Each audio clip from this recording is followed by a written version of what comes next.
मैं Nitish Kumar educational trip में आप लोगों का स्वागत करता हूं।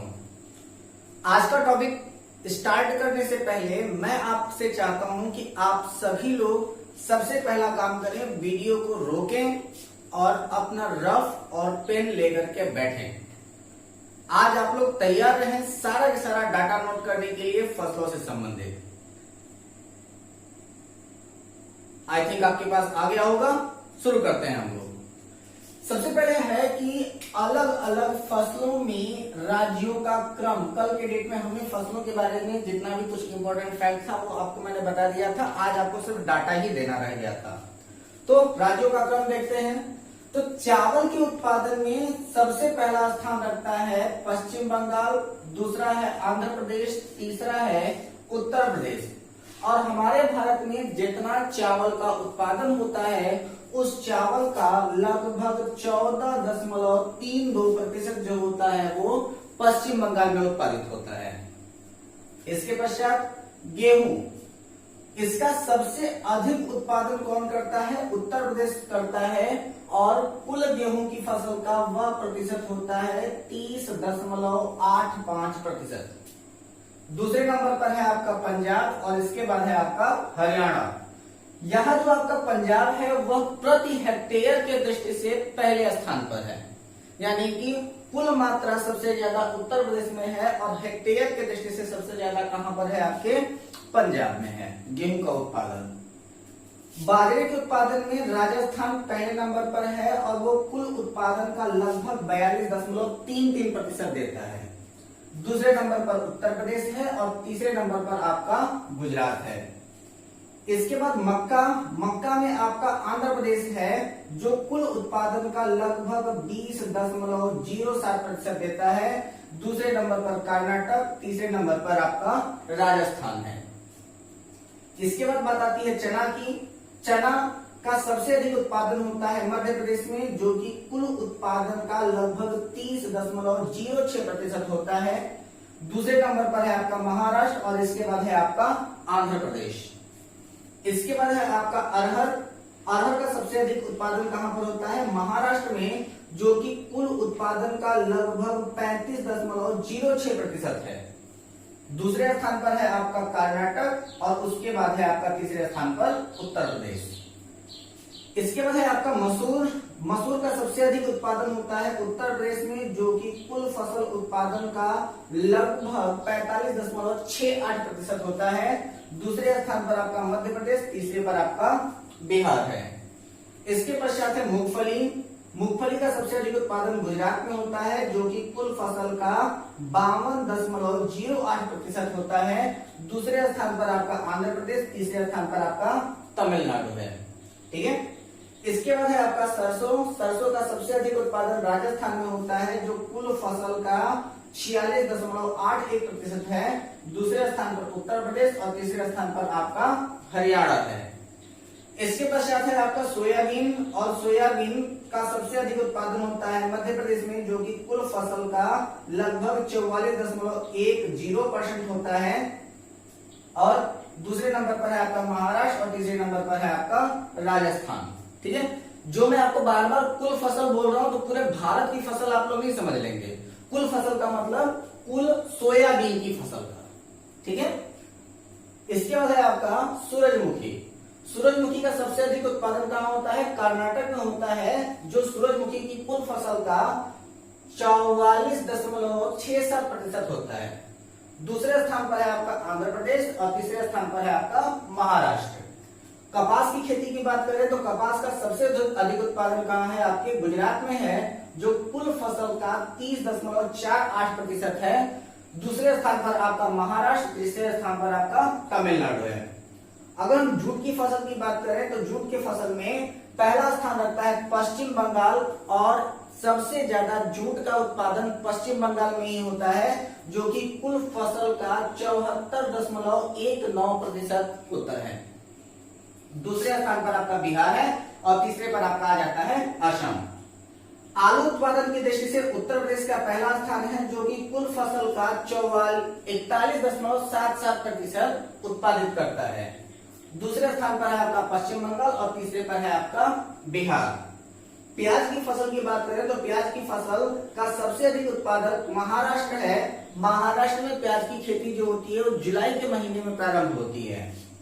यहाँ पर कुल फसल का यह 28.44% देता है। दूसरे स्थान पर आपका गुजरात है और तीसरे पर आपका कर्नाटक है। इन तीनों के क्षेत्रों में प्याज की खेती जो होती है वो जुलाई के महीने में होती है। इसलिए एनसीईआरटी बसवा के खेत नाम की कहानी में यह बताया है कि प्याज की खेती करने का उचित समय जो होता है वो जुलाई है।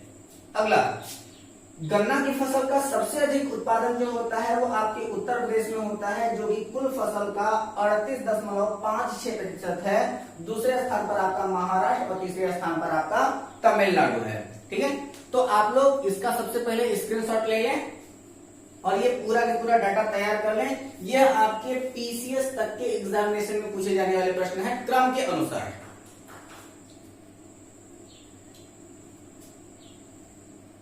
चलिए मिटा देते हैं इसको अब हम बात करते हैं कुल फसलों में राज्यों का क्रम। ठीक है, अभी हम लोग कह रहे थे क्या कि अलग अलग फसलों में राज्यों का क्रम। अब हम लोग देखते हैं कि कुल फसलों में राज्यों का क्रम क्या है, यानी कि कुल फसलों के आधार पर सबसे अधिक कुल फसलों में सबसे अधिक खाद्यान्न कहाँ उत्पादित होता है, तिलहन कहाँ उत्पादित होता है। ठीक है, तो कुल फसलों में राज्यों का क्रम। तो सबसे पहली बात आ जाती है, हम लोग किसकी बात करेंगे, कुल खाद्यान्न की, यानी कि सब जितना भी आपका खाद्यान्न है वो सारा सारा खाद्यान्न कहां से उत्पादित होता है। इसके बाद आ जाती है आपका कुल दलहन। ठीक है, इसके बाद है आपका कुल तिलहन। इसके बाद क्या आ जाता है आपका कुल मोटा अनाज। ठीक है, इन सभी के उत्पादन की दृष्टि से कौन कौन से राज्य पहले नंबर पर अपना प्रतिनिधित्व कर रहे हैं। तो कुल खाद्यान्न में उत्तर प्रदेश ने बाजी मार रखी है भाई। उत्तर प्रदेश में खाद्यान्न सबसे ज्यादा उत्पादित होता है। दूसरे नंबर पर अपना हक जमा करके रखा है किसने, पंजाब ने, यानी कि रोटी ज्यादा खाई जाती है क्या हम लोग के यहाँ।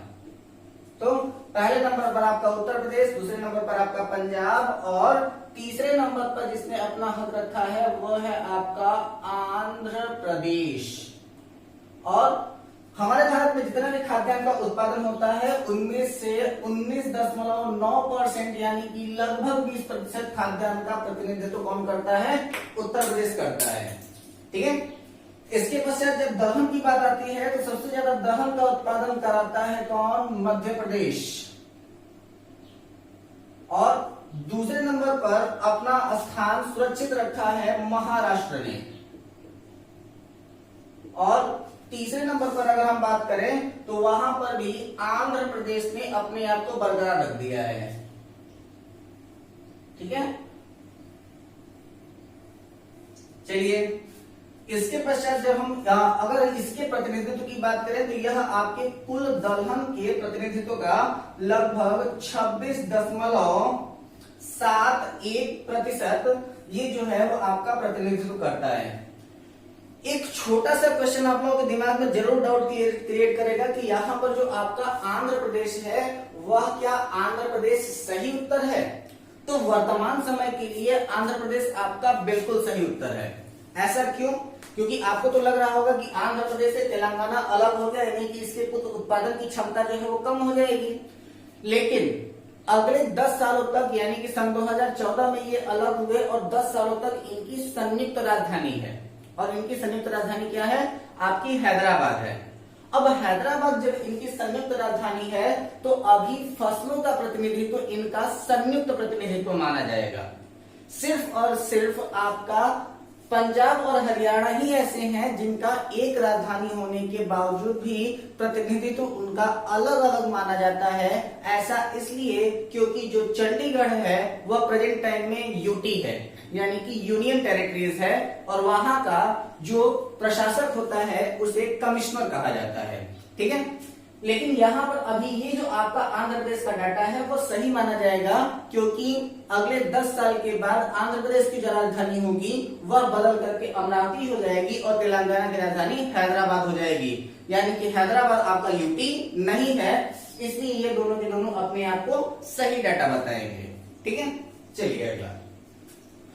अब कुल तिलहन के उत्पादन की दृष्टि से सबसे पहला नंबर रखा है किसने? मध्य प्रदेश ने। और दूसरे नंबर पर प्रतिनिधित्व कौन कर रहा है? महाराष्ट्र। और तीसरे नंबर पर कौन है इस समय पे? तो वहां पर पहुंच गया है गुजरात ने आंध्र प्रदेश को पछाड़ते हुए। काफी अच्छा स्कोर इनका। इनमें इनका प्रतिनिधित्व होता है 20.74% का लगभग।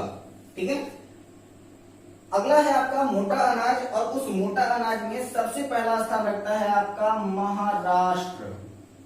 और महाराष्ट्र जो है वह कुल फसल का लगभग 16.6% मोटा अनाज देता है। इसके बाद दूसरे नंबर पर है आपका राजस्थान, और तीसरे नंबर पर आ जाता है आपका कर्नाटक। ठीक है, तो ये कुल फसलों के उत्पादन की दृष्टि से हमारा ये डाटा हो जाता है। स्क्रीनशॉट ले लीजिए, इसको नोट करते रहिएगा। मैंने आपसे पहले भी कह रखा है कि आज आप डाटा नोट करने के लिए बिल्कुल तैयार रहें। अब हम लोग बात करते हैं प्रमुख फसलों के जन्म स्थल, क्योंकि ऐसा बताया जाता है कि एक कहानी है दूर देश की बात, और इसके आधार पर एक बात कही गई कि सबसे पहले जब है कि सारी फसलें जो थी वो एक स्थान पर अवेलेबल नहीं थी, पुर्तगाली व्यापारियों ने उनको एक स्थान से दूसरे स्थान तक पहुंचाया है। तो कुछ प्रमुख फसलें जो आपके पीसीएस की परीक्षाओं में और आपके सीटेट की परीक्षाओं में पूछे जाते हैं कि कौन से फसल ऐसे हैं जिनका उत्पादन कहां से हुआ है। तो एनसीएफ की कहानी बताते समय मैंने कुछ फसलों और उनके उत्पादक देशों के बारे में, यानी कि जहां से उनका जन्म हुआ है उनके बारे में मैंने बताया था। कुछ अन्य महत्वपूर्ण है जिनके बारे में आपको यहां बता रहा हूं। तो प्रमुख फसलों के जन्म स्थान, प्रमुख फसलों के जन्म स्थान। प्रेजेंट टाइम मैं आपकी यहाँ पर क्लास ले रहा हूँ और गर्मी बहुत ज्यादा है, बाहर हल्की हल्की बरसात भी हो रही है। तो अंदर गर्मी, बाहर ठंडा का मौसम है, लेकिन फिर भी हम लोग बात कर रहे हैं फसलों के बारे में, क्योंकि हम लोग एक कृषि प्रधान देश से आते हैं। मैं किसान का बेटा हूँ और हम लोग के यहाँ इस समय खेती किसानी का ही मौसम चल पड़ा है। तो देखते हैं कौन कौन सी फसलें हैं, उनका मुख्य उत्पादक स्थान कहाँ पर है। तो सबसे पहला बात आ जाता है किसका? धान का। और धान का उत्पादन हुआ है कहां पर? भारत में और इंडोनेशिया में। भारत और इंडोनेशिया। इसके बाद फिर आपका आता है किसका? मक्का की बारी। ठीक है, और मक्का का उत्पादन कहां पर होता है? तो ये है आपके मध्य अमेरिका में। ठीक है, यानी कि मक्का का जन्म स्थान कहाँ है? तो मक्का का जन्म स्थान है आपके मध्य अमेरिका में। इसके बाद है आपका गेहूं। गेहूं का उत्पादन कहां से हुआ है? वो हुआ है मध्य एशिया से। ठीक है, इसके बाद कौन आता है? तो अब आता है आपका तंबाकू। ठीक है, और तंबाकू का जन्म स्थान कहां पर है? आपका दक्षिणी अमेरिका। लेकिन वर्तमान समय में तंबाकू का सबसे ज्यादा उत्पादक और सबसे ज्यादा उपभोक्ता जो देश है वह आपका कौन है? चीन हुआ है। ठीक है, तो तंबाकू का उत्पादन कहां से प्रारंभ हुआ था? तो वो हुआ था आपका दक्षिणी अमेरिका से। इसके बाद है आपका रबड़। तो रबड़ का उत्पादन कहां से हुआ है? ये हुआ है आपके दक्षिणी अमेरिका से। ठीक है, और खासकर इसका जो जगह बताया जाता है वो है आपका ब्राजील। ठीक है, इसके बाद फिर बात करते हैं किसकी? जौ की। तो जौ कहां से उत्पादित हुआ था? तो जौ उत्पादित हुआ था चीन से। फिर बात करते हैं अरहर की। अरहर कहां से उत्पादित हुआ था? तो वह उत्पादित हुआ था अफ्रीका से। इसके बाद है आपका सोयाबीन, नोट करते जाइएगा आप लोग। ये कहां से उत्पादित हुआ है? चीन से। इसके बाद फिर मूंग, जिसके मूंग दाल की खिचड़ी आप लोग खाते हैं, ये उत्पादित हुआ है कहां से? भारत से। ठीक है, चलिए देखते जाइएगा इसको। इसके बाद है आपका ज्वार, ज्वार कहां से उत्पादित हुआ? भारत से। इसके बाद है आपका उड़द, उड़द कहां से उत्पादित हुआ? तो ये भी उत्पादित हुआ है कहां से? भारत से। इसके बाद है आपका अमरूद, अमरूद कहां से उत्पादित हुआ? तो वो हुआ है अमेरिका से। ठीक है, इसके बाद है आपका टमाटर, टमाटर कहां से उत्पादित हुआ है? मैक्सिको से। ठीक है, इसके बाद है आपका बाजरा, बाजरा का उत्पादन कहां से हुआ है? ये हुआ है आपके अफ्रीका से। इसके बाद है आपका चाय, चाय का उत्पादन कहां से हुआ? चीन से हुआ। इसके बाद है आपका कहवा यानी कि कॉफी, इसका उत्पादन कहां से हुआ? तो ये उत्पादित हुआ है ब्राजील से। इसके बाद है आपका आलू, आलू का प्रथम उत्पादन हुआ था एक छोटी सी कंट्री है जिसका नाम है पेरू। और इसके बाद है आपका मीठे लाठी की कहानी यानी कि गन्ना, उसका उत्पादक जो है वो प्रारंभ हुआ है कहां से? भारत से। ठीक है, डाटा नोट करें जल्दी से।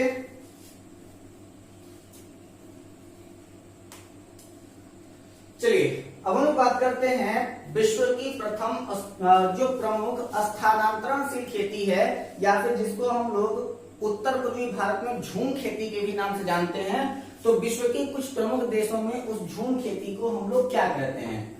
तो झूम खेती के बारे में ये कहा जाता है कि ये झूम खेती जो होती है वो आदिवासी जनजातियों के द्वारा की जाने वाली खेती होती है, जिसको स्थानांतरणशील खेती कहते हैं। इस स्थानांतरणशील खेती में जो जनजातियां होती हैं वो एक स्थान से दूसरे स्थान पर प्रवास करती हैं, और उनके प्रवास करने के बाद वो करती क्या है कि वहां पर जाकर के जंगलों को काटती हैं, जलाती हैं, वहां पर खेती करती हैं, और साल 2 साल बाद उस फसल को यानी कि उस जमीन को छोड़ करके वो वहां से चली जाती हैं। जब कभी भी वहां पर जब उनकी फसल काफी अच्छी होती है तो वह एक विशेष प्रकार का नृत्य भी करते हैं, जिसको हमारे भारत के अलग अलग क्षेत्रों में अलग अलग नाम दिया गया है। उसी प्रकार से विश्व के भी अलग अलग क्षेत्रों में उसका अलग अलग नाम दिया गया है। तो सबसे पहले हम देखते हैं विश्व में उनका क्या अलग अलग नाम दिया गया है प्रमुख जगहों पर, फिर हम भारत के भी प्रमुख जगहों में उसका नाम देख लेंगे कि क्या नाम दिया गया है। तो स्थानांतरणशील खेती, स्थानांतरणशील खेती, ठीक है। तो जो आपकी स्थानांतरणशील खेती है तो इसको कहते हैं मिल्पा। मिल्पा कहां पर कहते हैं इसको? तो इसको हम लोग कहते हैं मध्य अमेरिका, और कहां पर? मैक्सिको, ठीक है। तो मध्य अमेरिका और मैक्सिको में इसको क्या कहते हैं? मिल्पा कहते हैं। इसके बाद है आपका रोका, रोका इसको कहां कहते हैं? तो इसको हम लोग कहते हैं ब्राजील में रोका कहते हैं। इसके बाद क्या है? टाबी, टाबी कहां कहते हैं? तो ये है मेडागास्कर, मेडागास्कर में इसको क्या कहते हैं? टाबी के नाम से जाना जाता है। इसके बाद है आपका हुमा, हुमा फसल के भी नाम से जाना जाता है, या फिर इसको हुमा खेती कहते हैं, स्थानांतरणशील खेती है। तो जावा के क्षेत्र में पाए जाने वाले लोग स्थानांतरणशील खेती को कहते हैं क्या? आपका हुमा कहते हैं। इसके बाद है आपका लगांग, लगांग कहां के लोग कहते हैं? तो इंडोनेशिया और मलेशिया के लोग इसको लगांग कहते हैं। इंडोनेशिया एंड मलेशिया के लोग इसको क्या कहते हैं? लगांग कहते हैं। इसके बाद है आपका टुंगा, ठीक है। कहीं जगह पर आपका टुंगा दिया है, कहीं जगह पर आपका तुंगा दिया है। तो ये कहां पर है? म्यांमार, इसके बाद है आपका चेन्ना। चेन्ना कहां पर कहते हैं? तो चेन्ना कहते हैं श्रीलंका में। ठीक है, कॉपी कीजिए फटाक से इसको। चलिए, अब स्थानांतरणशील जो खेती है उसको हमारे भारत के विशेष क्षेत्रों में उसको हम लोग किस किस नाम से जानते हैं उसके बारे में हम लोग जान लेते हैं। तो सबसे पहले है आपका बेबर दहिया। ठीक है, पहली खेती का नाम हमारे भारत में इसको क्या कहते हैं कि कुछ क्षेत्र ऐसे हैं जहां पर इसको हम लोग क्या कहते हैं, बेबर दहिया के नाम से जानते हैं। इसके बाद कुछ क्षेत्र ऐसे हैं जहां पर इसे धावी के नाम से जानते हैं। कुछ क्षेत्र ऐसे भी हैं जहां पर इसे कुमारी के नाम से जानते हैं। कुछ क्षेत्रों में इसे बत्रा कहते हैं। कुछ क्षेत्रों में इसे जारा कहते हैं। ठीक है, और जारा के अलावा और क्या कहा जा सकता है इसको, और इसको हम लोग कहते हैं झूम खेती के भी नाम से जानते हैं। ठीक है, तो अब यहां पर बात यह जाती है कि इसका बेबर दहिया, इसके बारे में कुछ और डिटेल मैंने दिया है आपके उसी एनसीएफ की कहानी में, आप लोग उस वीडियो को जरूर देख लेंगे। इसके बाद क्या है आपका प्लेलिस्ट में जाएंगे तो आपका सीटेट पेडोलॉजी के नाम से एक प्लेलिस्ट बनी हुई है, उसमें सीटेट से रिलेटेड सारी की सारी कहानियां आपको दे रखी है मैंने। उसमें सबसे अंतिम कहानी आपकी झूम खेती या स्थानांतरणशील खेती के नाम से मैंने दे रखा है, उसको आप लोग पढ़ लेंगे। तो अब भारत के स्थानांतरणशील खेती की अगर हम बात करें तो वहां पर क्या हो जाता है, तो बेबर दहिया कहते हैं किसको, मध्य प्रदेश में। धावी कहते हैं उड़ीसा में। कुमारी कहते हैं इसे केरल में। बत्रा कहते हैं इसको दक्षिण पूर्वी यानी कि दक्षिण पूर्व में जो आपके क्षेत्र है भारत के उनमें खासकर इसको कहा जाता है कहां पर, राजस्थान में। जारा कहते हैं आपके दक्षिण भारत में। झूम खेती के नाम से जाना जाता है उत्तर पूर्वी भारत में। ठीक है, और इसके बाद फिर पेड़ा कहते हैं इसे आंध्र प्रदेश में। तो हम आशा करते हैं आपको यह वीडियो पसंद आई होगी।